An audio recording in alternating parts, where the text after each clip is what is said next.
Ladies and gentlemen, welcome to Nosgoth. No, not that multiplayer game made by the developers of Rocket League. No, I mean the actual world of Nosgoth. One of the best settings ever created for a video game. One of the crowning achievements of Silicon Knights and Dennis Dyack. A ruined, wretched world full of misery and tragedy. Gothic, dark, but not the crappy kind of dark that tries to be edgy and just comes off as being kinda crappy. No, I mean a world that's actually dark for good reasons, where things are justified, where every little tiny morsel of atmosphere fills you with either dread or a different kind of feeling. I wouldn't call it excitement, but it is tied to it a bit. It's like excitement, but twisted. Twisted because, unlike another superb game with a similar kind of atmosphere, Diablo, you are not a hero. You are far from being one. And it all started with just one game developed over the course of many years by Silicon Knights, with some help from Crystal Dynamics, which sort of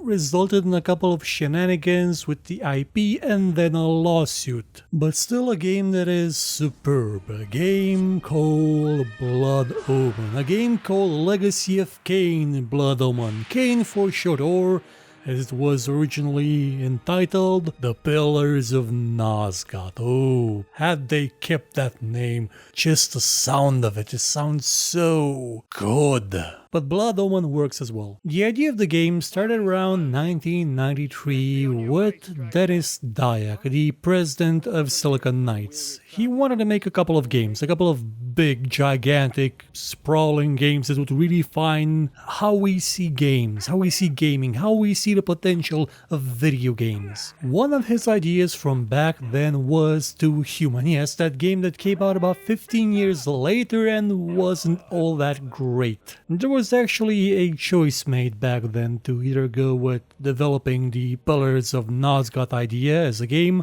or doing Too Human or something else. I'm not sure what would have happened if Too Human was chosen back then. Had it taken a shape similar to Blood Omen, it could have really taken off. But I'm kinda glad that that didn't happen, because Blood Omen spawned one of the greatest series of video games ever made, and one of the best stories ever made, and some of the best characters ever envisioned by humanity in a video game. And not what you would call the best gameplay. The idea of the game was to make a sort of thinking man's action-ish game. Well, the original idea was to make a sort of RPG game, which sometimes Blood Omen is referred to as, but it's not. An RPG game generally has other options than use sword on NPC for interaction, and you don't really have traditional stats, though you do get upgrades. This is more of an action-adventure game, in the vein of Zelda, in the vein of Al-Qadim the Genie's Curse. Actually, a lot like Al-Qadim the Genie's Curse. So technically, most games hailing from the Amiga days were sort of like that. Top-down action-adventure games, hack and slashy, punchy, kicky, collecting stuff, secrets, scattered all over, equipment upgrades, you know, the works. Oh, mind you, this wasn't an Amiga game. It's a game made for PlayStation and ported to PC, but I mentioned Amiga because Al-Qadim was made for the Amiga, and they're quite a lot similar, except that Al-Qadim, even though it's about 3 years older, is much better made as a combat game. If you plan on playing Blood Omen for the combat, don't. It's slow, it's bad, the AI is non-existent. The only reason you are in danger is because your character moves so awkwardly and slowly, and your attacks are so bad in terms of timing and pacing that enemies will just slam into you and kill you. That's your main threat, actually. That and rotating your character in the right direction to hit them. A gamepad would have probably been recommended for this game, but that when I connected mine to it, it goes into one single direction regardless if it's an X input or direct input mode, so there may be some tweaking needed there. So combat is terrible, movement is slow, but you can turn into a werewolf and run a lot faster, so there's that. But even with the these slight, tiny, itsy-bitsy disadvantages, this is still one of the best games ever made, mostly because everything else compensates. I'll say it again, the world of Nosgoth is superb. It is superb in terms of theme, in terms of story, in terms of feeling, atmosphere, design. It is amazing. It is a dying world, a world where the sun nears its end from what you can tell from the way that it just looks. This place is on death's door. This place is going to plunge into utter darkness at a moment's notice. You are in the final days, and you're not gonna be the hero that saves it. You play as Kain, a noble from Cohagen that gets stabbed in the back, murdered while coming out of a bar. He then gets offered a deal by a necromancer. Come back to life as a vampire and get revenge. And that's basically what you do in the first 10 minutes. You get revenge on the people that killed you, on the bandits that killed you, and then on everyone in the village you were in. Now sure, you can choose to not go and kill everybody, but Kain himself, with the great voice and performance of Simon Templeman, tells you he's going to kill everyone that closed their doors at night and did not help him. You're playing a villain, and this is in the year 1996. This was not a year when games where you played anti-heroes or villains were a thing. Sure, Ultima was already doing that because, hey, Ultima was doing stuff that games have not gotten around to doing today. It was a refreshing take on the idea of a main character. You are a vampire. You live, by definition, through the murder of others. In this world where people are chained to walls, waiting to be fed upon. People screaming for help, people begging for release, and you don't have that option. Well, you can say that this would be bad design, that if this were an RPG, you would have had the option, but then again, Kain wouldn't have released them. Kain is kind of a prick. He wants blood, figuratively and literally. He cares not for this world. What happens to it and the people within is completely irrelevant. He only cares about one thing. Now that he has had his vengeance, he wishes to be restored. And to do that, he'll have to complete a task. One that is oh so complicated. He must restore the pillars of Nosgoth, the pillars of the world. Gigantic columns that stretch all the way to the sky. Each of them having one guardian, one corrupt and insane guardian that must be slain for the pillar that it guards to be restored. But things are never that simple in this world. And not just from a story point of view. From a story point of view, oh boy, it's not simple. The game has a sort of Shakespearean feel to it. It's larger than life. It uses expressions that are not necessarily used all that often, but they feel right for the setting. They feel like an overblown play, like a Greek tragedy, like something written by an old master from the 16th century. I won't give you any spoilers. Yeah, I know, even if the game is 20 goddamn years old, I'll try not to give you any spoilers because if you haven't played it, you deserve the pleasure of satisfying yourself with this world, with this story, with these characters at your own pace. Kain's quest also isn't all that simple because the world itself is not simple. Like, the level design is not simple. You have a world that's built around the idea of you being able to go anywhere at any time, but you first need a certain set of powers to do so. You need to know how to turn into a wolf to jump over high ledges. You need to be able to turn into a bat to get in other places. You need to be able to transform yourself into a human, to appear not a dead vampire to get into some cities. You need more power to move boulders blocking your path. You need the ability to not burst into flames when you come in contact with water. You need a sword, one that is oh so hard to explain. And you find all these scattered throughout the world. Some secret, some not so secret, some tucked away in a corner, some appearing only when the full moon rises.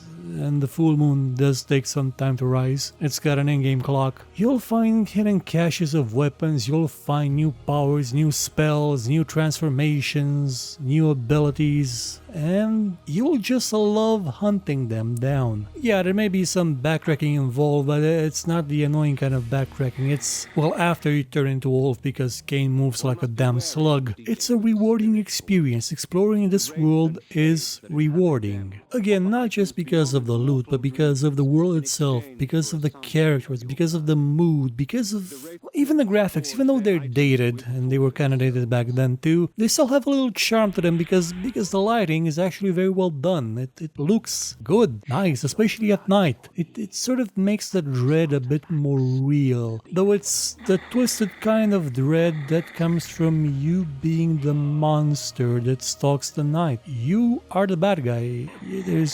You may be on the path of perhaps saving this world, but you're still mowing through anyone in your path, be they innocents or hideous creatures just as yourself. Something else you're gonna love about this game, if you're a fan of exploring the full potential, is the amount that got cut out. That's sort of valid for the entire Legacy of Kain series. Stuff was cut out for this game, enough to make entire video games. There's even a pirate ship hidden somewhere in the game. Some people only found it a couple of years ago. It was supposed to be a bigger part of the game, but it was just cut out and the unfinished bit was still left in there. And if you're gonna play it, I'm gonna make a recommendation to you. Don't play this one first. Now, Dennis Tyke may say that after he lost control of the Blood Omen series, the Legacy of Kain series, it was kind of diluted by Crystal Dynamics, and it went in a direction that is just completely alien to him. But as someone who doesn't know in what direction Dyack wanted to go with the series, they all fit. They all fit so well that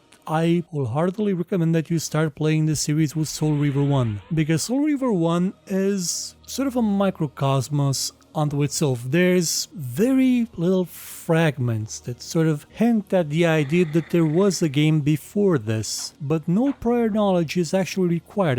It actually helps that you don't know a lot about what happened before this. It builds the mystery, it builds the characters. Then after you finish Soul Reaver, play Blood Omen. And after you play Blood Omen, play Soul Reaver 2. The way these games just chain from one to another in this way is amazing. And then of course play Legacy of Kain Defiance, the final game in the series. Never play Blood Omen 2. Blood Omen 2 is a complete betrayal of the series. It is not a Blood Omen game. It is Shao Kahn the Forever Man with a Blood Omen skin on it.